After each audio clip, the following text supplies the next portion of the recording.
शताक्षी अभी सोच ही रही थी कि वह आगे क्या करे, तभी उसके कानों में एक आवाज पड़ी। मालकिन। इस आवाज को सुनकर शताक्षी चौंक गई और चारों ओर इधर-उधर देखने लगी, पर उसे कोई नजर नहीं आया, इसलिए वह अपना भ्रम समझकर सोचने लगे कि आगे क्या करे।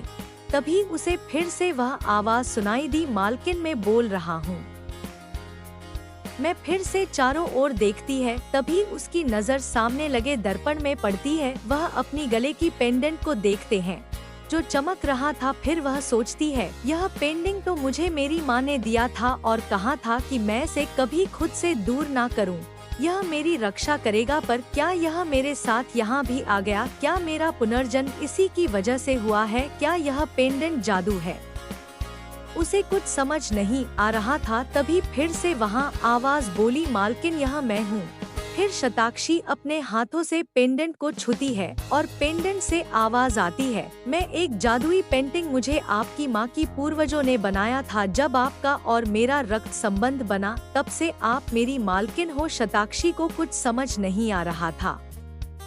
रक्त संबंध यह क्या होता है? अभी सोच ही रही थी जैसे लॉकेट ने उसकी मन की बात सुन ली हो। फिर लॉकेट उससे कहता है कि जब आपका एक्सीडेंट हुआ तब आपका खून मुझ पर आकर गिरा, जिससे आपका और मेरा रक्त संबंध बना, इसलिए ही आपका पुनर्जन्म हुआ है। जिस समय आप और इस शरीर की मालकिन की मृत्यु हुई वह एक ही था, इसलिए मैंने आपको इस शरीर में आत्मा ट्रांसफर कर दी और आपका पुनर्जन्म हो गया। मालकिन लॉकेट की बातें सुनकर अब सत्ता से कुछ समझ नहीं आया कि उसका पुनर्जन्म कैसे हुआ, पर उसे अभी समझ नहीं आ रहा था कि वह आगे क्या करे। तभी लॉकेट की फिर से आवाज सुनाई दे, मालकिन यही जादुई दुनिया है। यहाँ सबके पास अपनी जादुई ताकतें होती है, संबंधी शक्तियाँ होती है और शक्तियों के स्तर होते हैं।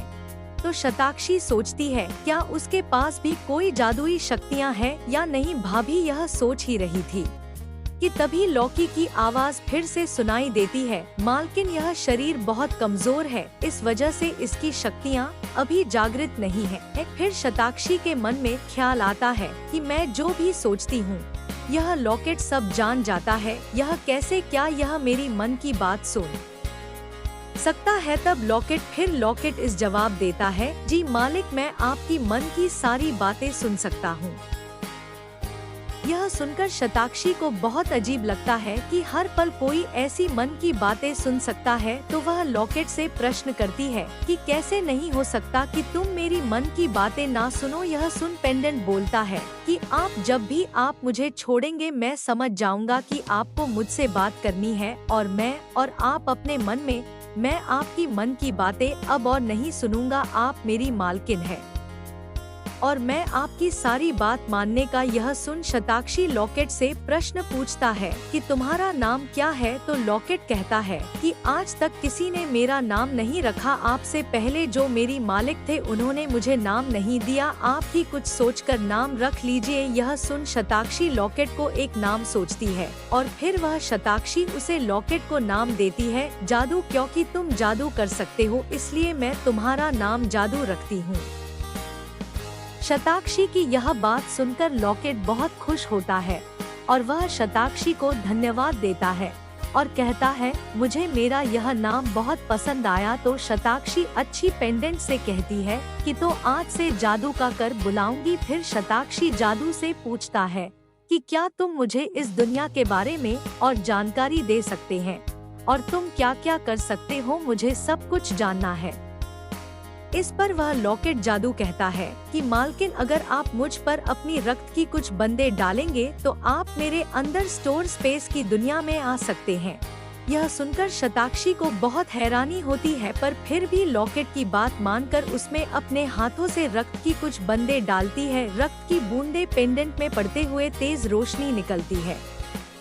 तो शताक्षी अपनी आंखें बंद कर लेती है। जब वह अपनी आंखें खोलता है तो बाहर बहुत ही खूबसूरत जगह पर खुद को पाती है, जहां चारों ओर हरियाली और खूबसूरत अच्छा फूलों की पौध थी। वहां एक बहुत ही सुंदर शिव जी का मंदिर भी बना हुआ था।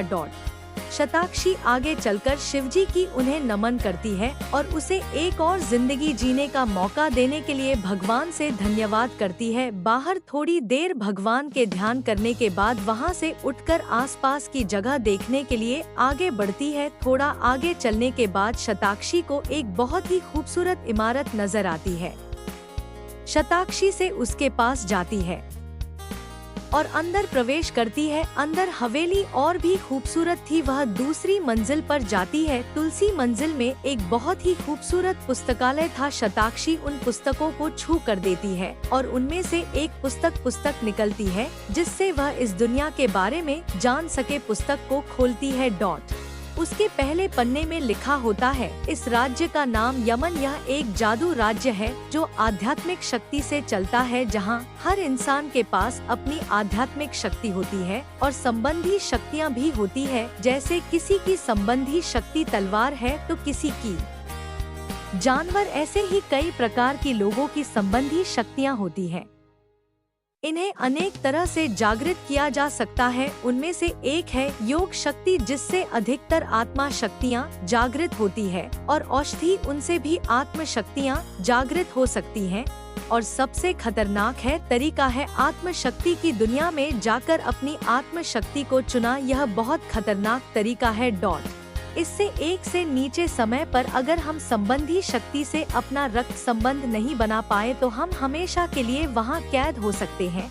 सबके बारे में और जानकारी इकट्ठी करना चाहती थी, इसलिए पुस्तक को और गहराई से अध्ययन करने लगती है। पर तभी उसके दिमाग में एक आवाज आती है। मालकिन, यह आवाज जादू की थी। फिर शताक्षी अपने पेंडेंट को छूकर देखी है जो चमक रहा था। शताक्षी जादू से बात करने लगती है। तभी जादू शताक्षी को बताता है कि शायद उसकी कक्षा में कोई आया है, उसे यहाँ से बाहर निकलना होगा। फिर शताक्षी जादू से पूछता कैसी बाहर निकले, तो जादू उसे बताता है कि वह अपनी आंखें बंद करे और अपने कक्ष को याद करे तो वह वापस इस दुनिया से अपनी कक्षा पर जा सकती है।